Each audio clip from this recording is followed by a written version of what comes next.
السلام علیکم ورحمۃ اللہ وبرکاتہ۔ آج ہم پڑھیں گے مشکوٰۃ المصابیح کے چیپٹر ایمان کے ابواب کی حدیث نمبر 19۔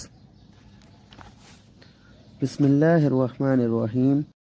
ابو سعید خدری رضی اللہ عنہ بیان کرتے ہیں، رسول اللہ صلی اللہ علیہ وآلہ وسلم عید الاضحیٰ یا عید الفطر کے موقع پر عیدگاہ کی طرف تشریف لائے تو آپ خواتین کے پاس سے گزرے تو فرمایا، خواتین کی جماعت صدقہ کرو کیونکہ میں نے جہنم میں تمہاری اکثریت دیکھی ہے۔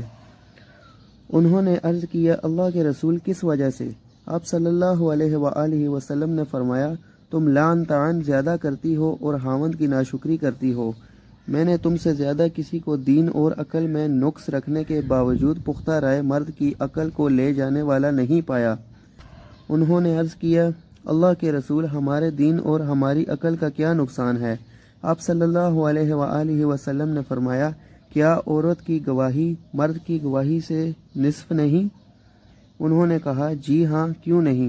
آپ صلی اللہ علیہ وآلہ وسلم نے فرمایا، یہ اس کی عقل کا نقص ہے۔ آپ صلی اللہ علیہ وآلہ وسلم نے فرمایا، کیا جب اسے حیض آتا ہے تو اس وقت وہ نماز اور روزہ ترک نہیں کرتی؟ انہوں نے عرض کیا، کیوں نہیں، ایسے ہی ہے۔